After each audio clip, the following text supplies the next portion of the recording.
social distancing kan berarti untuk anak-anak sosial, oke? Terus kalau fisika sini anak-anak fisika, lah kamu saya anak bahasa Pak. Jadi banyak santri yang nggak memahami apa itu social distancing, apa physical distancing. Anies termasuk nenek moyangnya beliau, itu adalah pejuang-pejuang Islam, gitu loh. Dan pondok ini juga perjuangan Islam. Ini kita ini sevisi sejalan. Nggak mungkin melupakan pondok pesantren Pak Anies.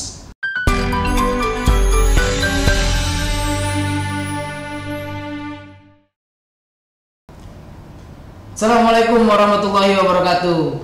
Jumpa lagi dengan kita di Nukes NU Podcast. Kali ini kalian ditemani oleh saya Ismail Marzuki dan seorang bintang tamu yang udah hadir di tengah-tengah kita yang mungkin namanya sudah terkenal ya, atau orangnya nggak terkenal tapi namanya sudah terkenal. Gus Baha Udin. Gimana kabarnya Gus? Alhamdulillah. Nah, jadi sahabat-sahabat Nukes harus tahu kalau ini Gus Baha, bukan Gus Baha Rembang. Ini Gus Baha mana Gus? Dari mana? Nah, ini yang keliru. Saya orang tua dari Rembang. Dan ini yang kadang-kadang bingung orang. Bahkan ini ada cerita salah satu gubernur di daerah dekat Jakarta ini. Itu WA ke saya. Assalamualaikum Gus, saya adalah fans dari Anda. Dan saya ingin mengundang Anda datang ke tempat kami. WA itu nggak saya balas sampai sekarang ini. Karena apa? Ini pasti keliru. Iya, ini pasti keliru. Padahal setahu saya itu menekuni bidang dakwah di NU juga aktif jauh sejak tahun 2000-an. Dan orang sudah mengenal saya dengan nama Gus Baha. Tapi memang nasab boleh beda, nasib yang kadang-kadang yang beda. Ya begitulah. Jadi nasab dan nasib itu semuanya berbeda ya Gus. Ini sama kejadiannya dengan PCI Korea Selatan. Undang saya lewat WA. Ini pasti keliru juga. Tapi alhamdulillah Gus Baha yang benar, yang dari Rembang datang ke sana. Oh berarti udah nyampe. Oh iya. Mungkin nomor WA Gus Baha sama Gus Baha Rembang itu ada kemiripan Gus. Sehingga banyak orang-orang yang mengira nomor WA Gus Baha itu sama. Ya, mirip dan tidak sama sekali. Karena saya punya WA dan beliau tidak punya WA. Oh gitu. Jadi begitu ada tulisannya di aku pada tulisannya Gus Baha. Oh, jangan-jangan ini. Larinya ke saya aja. Oh iya benar. Mungkin dia nyari di internet, ya kan Gus Baha makluarnya Gus Bahaudin Jakarta. Ya. Bukan Rembang. Ada yang Muhammad Bahaudin, ada yang Bahaudin Nur Salim. Yang jadi masalah, saya orang tua saya dari Rembang. Jadi saya juga sama dari Rembangnya. Mungkin di Rembang itu yang namanya Bahaudin, Gus Baha itu ada 2.300 sekian. Salah satunya saya dan dia gitu. Oh mungkin itu kebetulan aja. Selain di RMI aktif apa Gus? Di RMI sendiri itu ajang pertama saya di NU DKI. Saya kenalkan sedikit bahwa RMI itu adalah Asosiasi Pondok-Pondok Pesantren Rabithah Mahdiyah Islamiyah, asosiasi pondok pesantren yang di bawah Nahdlatul Ulama. Di DKI ini kurang lebih sekitar 88 pondok pesantren dari total semuanya 128 pondok pesantren yang terdaftar di Kementerian Agama Kakanwil DKI Jakarta. Ya. 128 pesantren yang terdaftar. Yang nggak terdaftar banyak sekali. Banyak sekali. Iya, ada Pondok Indah, Pondok Mertua Indah, pondok yang lain. Nah, kalau untuk yang di bawah naungan NU sendiri itu ada berapa, Gus? Kalau di DKI tadi sudah saya sampaikan, yang di bawah naungan itu ada 88. Oh, ada 88, berarti sisanya itu di luar naungan NU. Ya, di luar NU. Walaupun kadang-kadang ada juga dari luar yang ingin masuk di kegiatan-kegiatan NU. Contohnya kalau misalkan RRI mengadakan Liga Sepak Bola Santri, nah, mereka dari kelompok sebelah ingin ikut ke kita.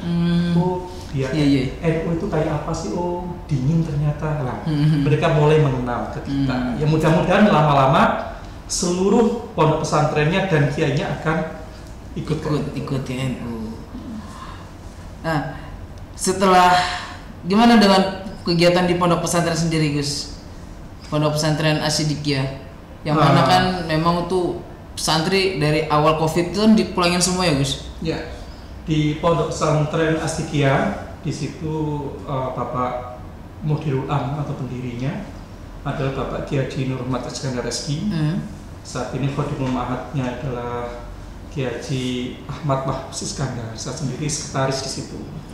Sekretaris pesantren. Ya, di pondok pesantren Asy-Diyqah dari hari ke hari sejak 10 Maret itu adalah kegiatan yang terakhir. Setelah itu diumumkan besoknya adalah COVID di Indonesia.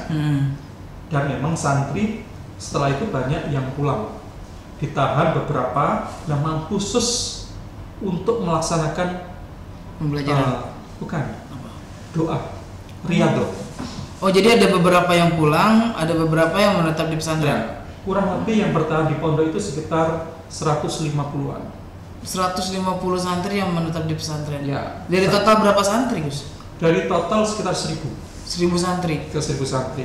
Jadi memang itu sengaja oleh khususnya Bapak Kiai Nur untuk membaca doa-doa tertentu untuk negeri ini. Ada yang baca Yasin 41 kali pada jam kesekian. Ada yang baca amalan-amalan tertentu. Bagi kami, kondisi bangsa itu adalah harus diupayakan sedemikian rupa sehingga tetap berkah untuk kembali normal seperti sedia kala. Bangsa yang dalam kondisi carut marut semacam ini banyak musibah tidak harus ditinggalkan. Santri tidak pernah meninggalkan gelanggang, tapi akan terus-menerus berjuang di situ. Makanya ditahanlah beberapa santri. Mereka bukan bagian terpisah. Kita satu rumah besar pondok pesantren. Iya, betul. Kita sekeluarga. Jadi tidak usah ada ketakutan di situ karena kita eksklusif. Jumatan juga sendiri, tidak nampung dari luar. Kita tetap melaksanakan perintah dari protokol kesehatan dari pemerintah. Protokol kesehatan pemerintah. Nah, kalau kita bicara santri, Gus, itu kan pasti ada rasa kerinduan dengan keluarga, dengan orang tua. Nah, untuk yang 150 santri nggak pulang itu apa memang dipinta oleh pondok pesantrennya atau karena memang jaraknya yang sangat jauh dari pesantren ke rumah? Ya, kalau dari pondok pesantrennya ini tidak mewajibkan posisinya. Lebih banyak mereka kerelaan hati ingin ikut berpartisipasi dalam rangka berjuang sama-sama, mendoakan sama-sama untuk bangsa. Seperti halnya yang disampaikan oleh Bapak Kiai Haji Nur Muhammad Iskandar SG, ikut riyadhah bersama di situ. Ada beberapa sih yang memang dia khawatir apabila dia berangkat keluar masuknya nggak bisa, dan sekarang ini kan ternyata terbukti banyak sekali orang yang pergi dari Jakarta baliknya tidak memungkinkan, lebih susah lagi. Bayangkan berangkat karantina 14 hari, baliknya 14 hari, itu artinya sudah satu bulan sendiri untuk karantina. Betul. Ya pulang pergi. Jadi 150 itu dari kerelaan masing-masing. Oh, jadi ya udah, karena mungkin inilah waktu saya buat ngabdi dengan negara gitu. Saat saya nggak bisa perang melawan penjajah, ya dengan ini saya melawan, jadi pahlawan seperti melawan COVID ya. Jadi 150 santri itu setiap hari apa Gus doanya pengajian itu? Bukan mengaji, kalau ngaji setiap hari. Iya, enggak, maksudnya yang doa-doa ya itu. Ya setiap hari. Setiap hari. Dan setiap malam. Ada pada jam-jam tertentu. Ada jam-jam tertentu. Jadi misalnya sebelum maghrib itu membaca Rotibul Hadad. Nah, kemudian pada malam jam 2 itu ada yang dibaca surat-surat ini. Itu misalnya surat Yasin Fadilah misalnya. Melaksanakan sholat tahajud itu pada jam-jam tertentu, dan Pak Kiai itu mendapatkan ilham beliaunya saat itulah dilaksanakan. Akan manggil santri, mungkin 7 santri, mungkin 40 santri, sesuai dengan beliau itu dapat petunjuk seperti apa. Dan itu terjadi sejak zaman-zaman dahulu kala, yang memang begitu. Para ulama warisatul anbiya itu Ini namanya kearifan lokal ya sejak dulu. Kearifan lokal. Oh seperti itu. Jadi memang memang setiap hari dan itu setiap malam terus rutin dilaksanakan ya. Jadi tidak mungkin ini yang banyak sekali orang yang nggak memahami dunia pesantrenan. Iya. Dunia pesantren mungkin dianggap itu adalah pendidikan yang biasa. Di situ diajarkan kegiatan belajar mengajar. Sebenarnya di pesantren itu penuh dengan nilai-nilai. Betul. Kalau bahasa orang sononya itu meaning of life-nya itu ada gitu. Tapi isinya itu lebih gitu. Jadi kalau misalkan kita sedang belajar, di situ ada doanya ini loh, biar kita itu lebih berkah. Iya betul.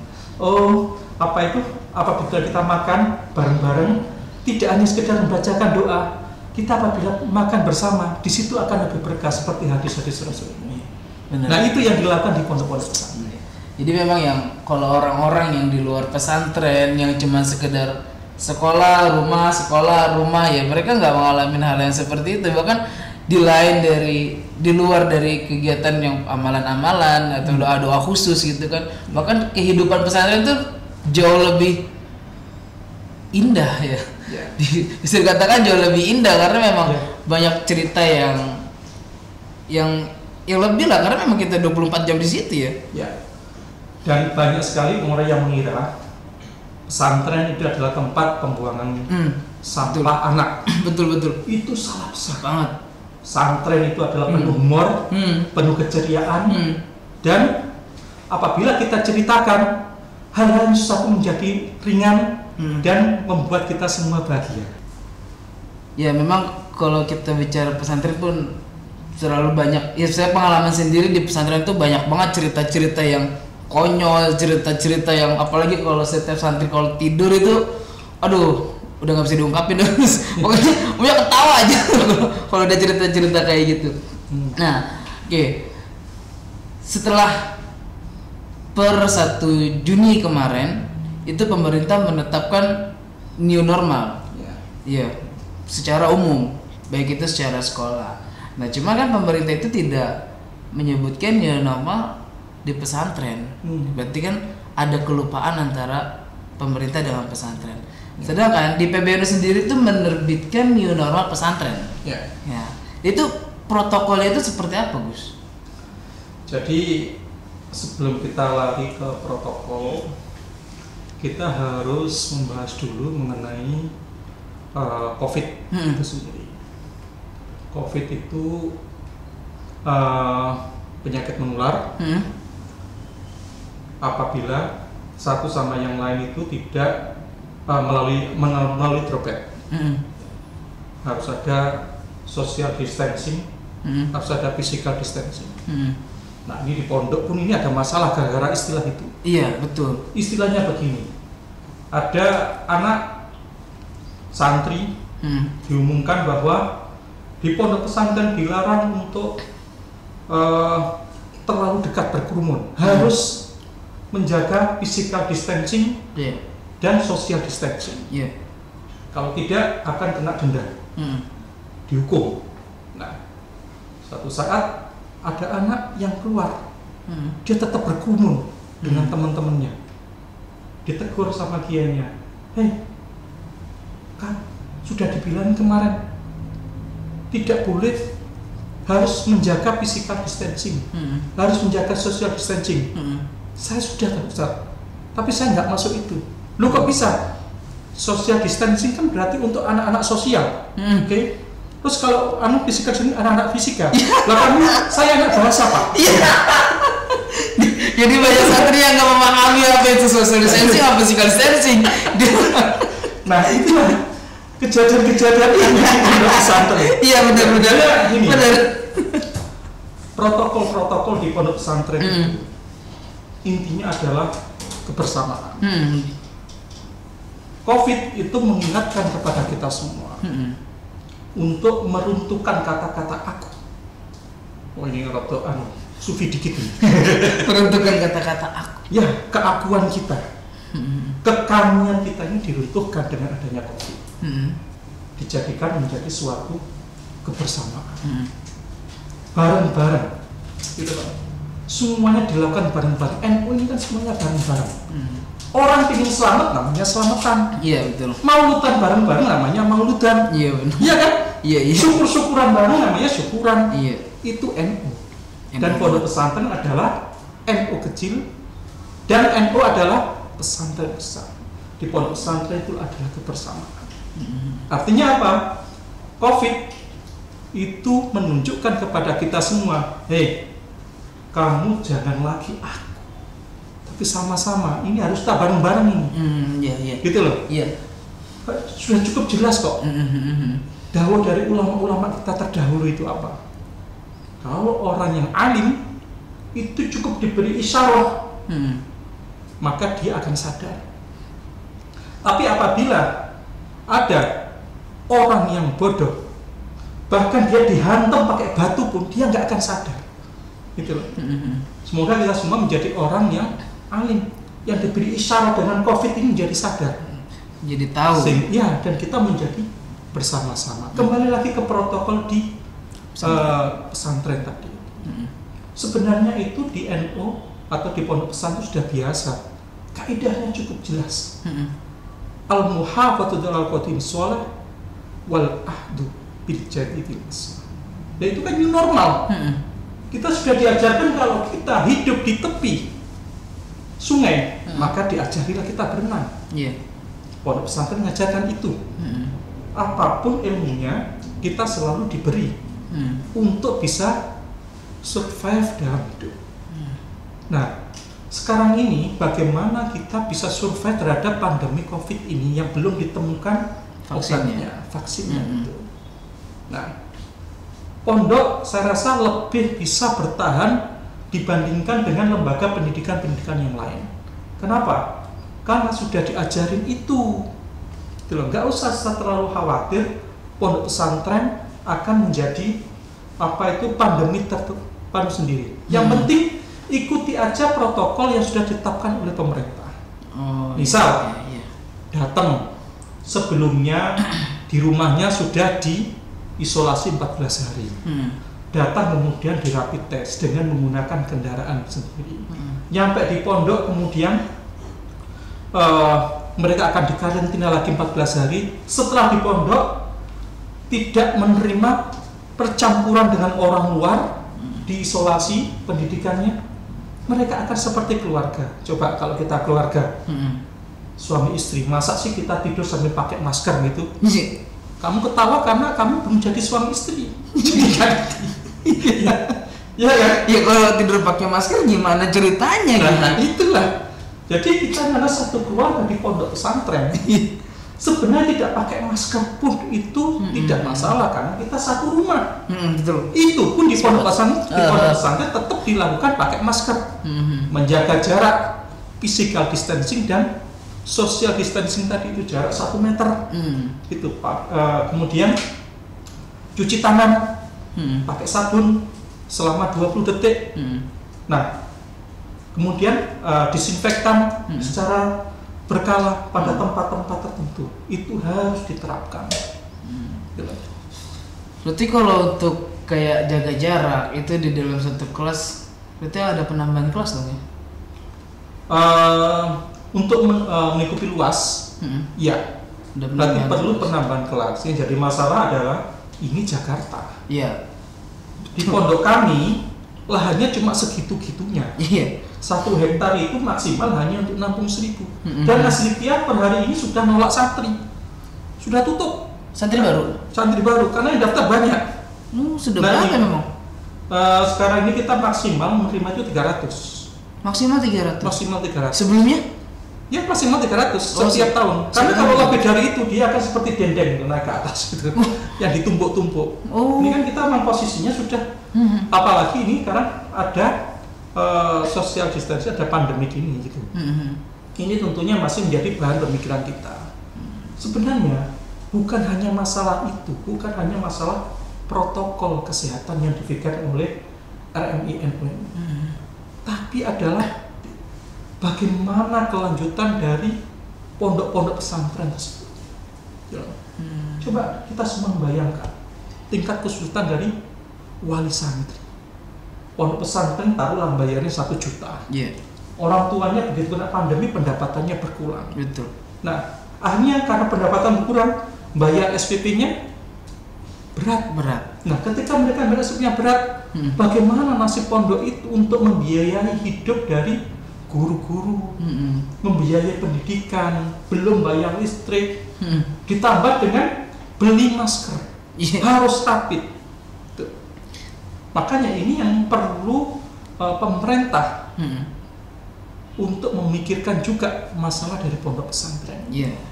Jadi jangan cuma sekedar memikirkan sarana umumnya aja. Ya, jangan hanya sekedar untuk pondok harus sesuai dengan protokol kesehatan. Tapi untuk memenuhi itu, itu seperti apa? Dan jangan lupa ya, pondok pesantren itu adalah salah satu pemegang saham terbesar dari negeri ini. Pemegang saham. Coba bayangkan perjuangan bangsa Indonesia dulu melawan penjajahan segala macam menuju kemerdekaan. Banyak sekali melalui pondok-pondok pesantren sebagai pusat-pusat pergerakan, gitu loh. Sebagai pusat-pusat harokah. Dan itu terjadi sampai sekarang. Iya betul ya. Pondok pesantren, apabila ada pondok di situ, maka sekelilingnya peradaban akan lebih baik, lebih berakhlakul karimah. Nah, kalau itu tidak ditunjang, kebayang nggak akhlak ketika ini memburuk? Yang rugi siapa? Bangsa ini. Betul. Gitu loh. Lagi juga dari segi ekonomi pun orang-orang yang di luar pesantren bisa terbantu dengan adanya pesantren. Ya. Dan itu sejak zaman Wali Songo. Wali Songo mendirikan pondok pesantren di pusat-pusat sampai sekarang ini. Coba kita lihat Sunan Ampel sudah wafat beliaunya. Sekelilingnya itu masih ekonominya masih tertunjang. Benar. Gitu loh. Nggak ada sih ceritanya di sekeliling pondok pesantren ekonominya mati. Karena apa? Santri itu akan menghidupi terhadap ekonomi masyarakat sekeliling itu. Itu artinya apa? Pertumbuhan ekonomi bangsa pun banyak ditunjang oleh pondok pesantren.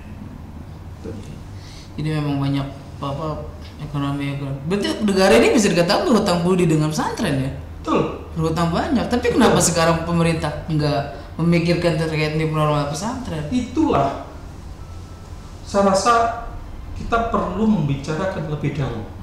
Katanya ada 400 triliun digunakan untuk COVID, naik 600 triliun. Pondok kok saya belum dengar ya?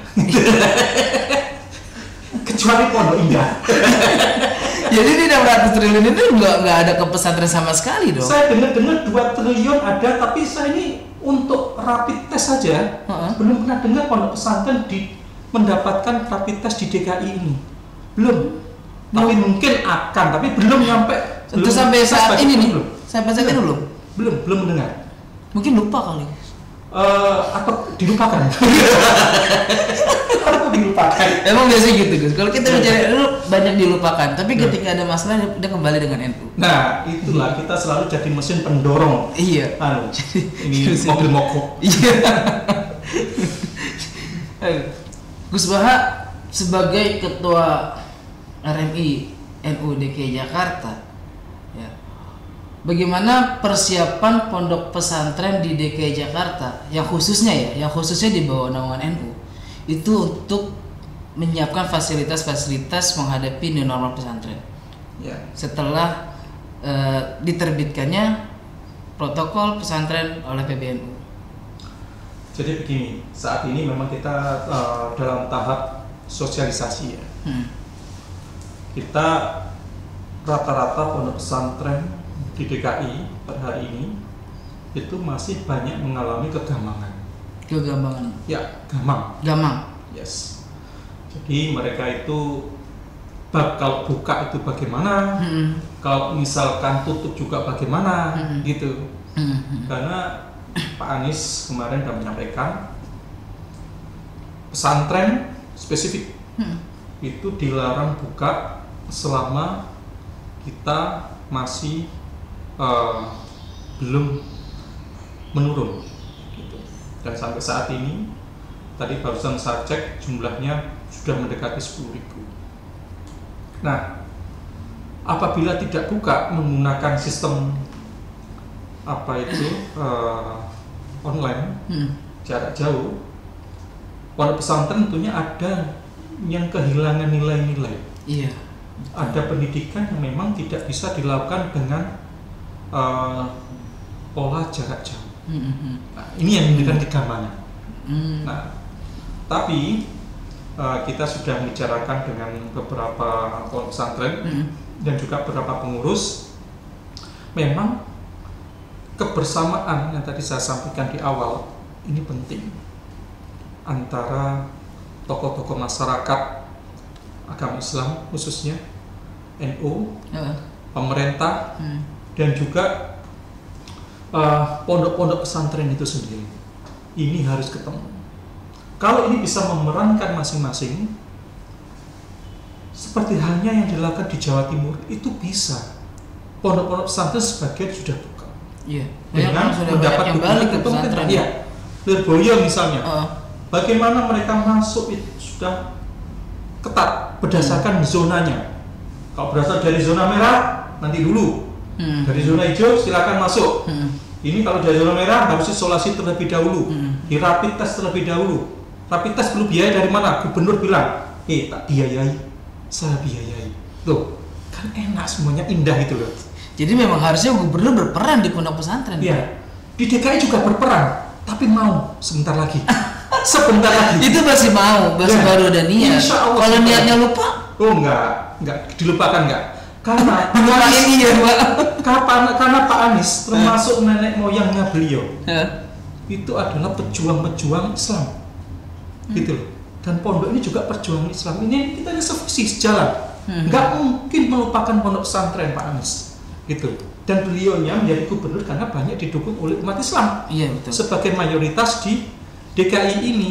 Mosok pondok pesantren akan dilupakan enggak lah. Tinggal nunggu waktu. Semoga sebelum Covid selesai itu sudah ada itu perhatian ke kita. Berarti sampai saat ini banyak santri-santri di pondok pesantren itu banyak yang belum balik ke pesantren ya? Tidak ada yang balik posisinya itu. Enggak, iya maksudnya belum pulang lagi ke pesantren, masih pada di stay di rumah. Karena saat ini memang kita lagi harus menata terlebih dahulu. Dipastikan terlebih dahulu bahwa pesantren-pesantren itu sudah siap melaksanakan protokol dan tahan pangan, ya, siap protokol kesehatan, tahan pangan dan terhadap gizi santri. Terhadap gizi santri. Kita bisa bayangkan, misalnya Darun Najah menerima sekitar 1.000 santri masuk. Begitu masuk di situ akan karena mereka tidak didukung oleh tidak didukung oleh protokol kesehatan yang bagus, perlengkapannya nggak bagus, kemudian menjadi sentra-sentra pandemi. Iya. Betapa bahayanya itu. Benar-benar. Begitu di sentra pandemi, santrinya semua kena, ada wali santri datang pulang kena lagi. Semakin banyak. Sangat bahaya sekali. Iya. Gitu loh. Walaupun sebenarnya masih ada kekuatan di luar nalar, di luar akal kita, yaitu doa. Gitu. Kekuatan doa lah yang selama ini menjadi benteng-benteng pondok pesantren. Yang seperti dilakukan di salah satu pondok pesantren di Jakarta ya. Betul. Bahkan ada yang banyak santrinya itu nggak mau pulang gitu kan. Dia ingin menjadi pahlawan di tengah pandemi. Betul. Jadi bukan orang-orang yang bercerita ketika dia tua dulu kakek ayah jadi pahlawan di Indonesia, melawan Covid dengan cara rebahan. Itu enggak, kalau santri nggak seperti itu ya. Saat inilah kita membutuhkan kalau kita bareng-bareng saling menjaga satu sama lain, ya kita ini yang pahlawan itu. Gitu loh. Kalau misalkan satu santri itu tidak mungkin dia hanya untuk dirinya sendiri, pasti untuk orang lain. Karena apa? Kalau dia untuk dirinya sendiri, dia mementingkan diri sendiri, dia bisa tertular oleh orang lain yang ada di sekelilingnya itu. Gitu loh. Karena mereka selalu berdekatan.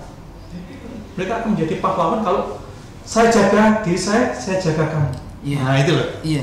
Yang tadi saya disampaikan sama Gus Baha bahwa corona ini menghilangkan akunya, menggantikan kita loh. Ayo loh, kita ngebangun, kita ini melawan. Iya. Jadi benar pesantren itu adalah menjadi contoh banget untuk menghilangkan aku ini nggak apa-apa, nggak ada kamu kan seperti itu. Jadi ayolah kita bangun bareng-bareng. Oke, Gus.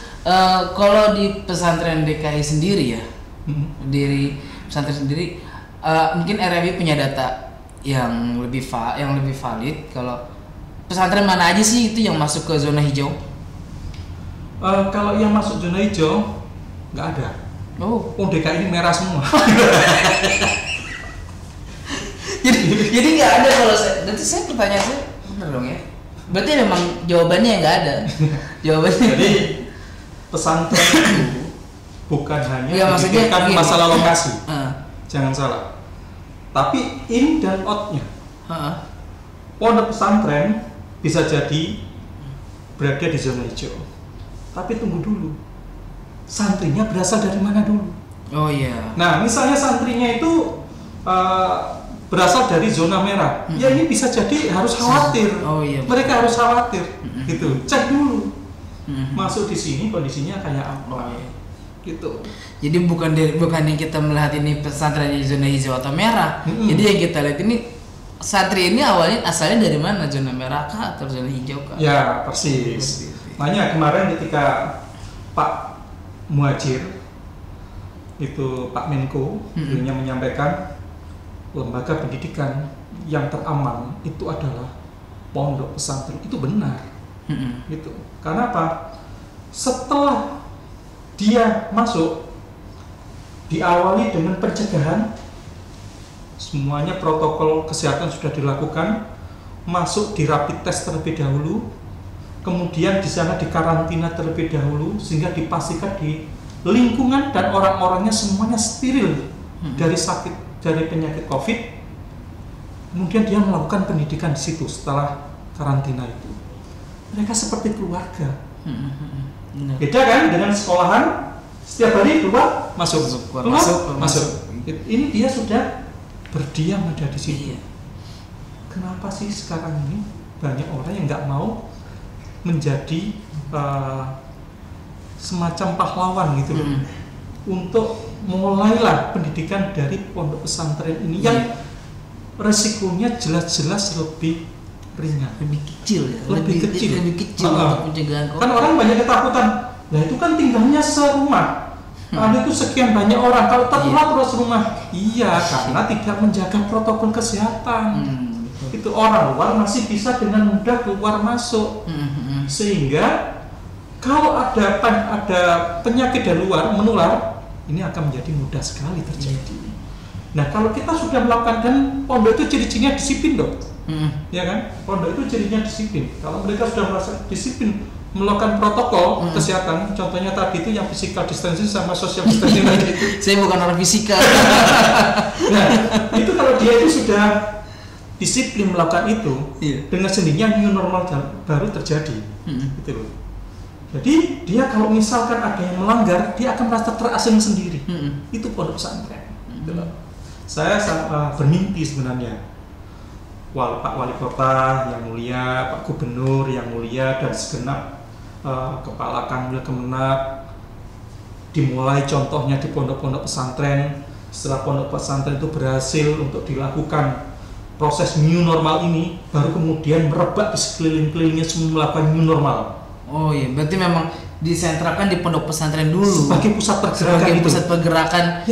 New normal, nanti dari pesantren itu akan karena sejak dulu adalah pusat pergerakan. Iya, betul. Seperti zaman perang dulu. Benar.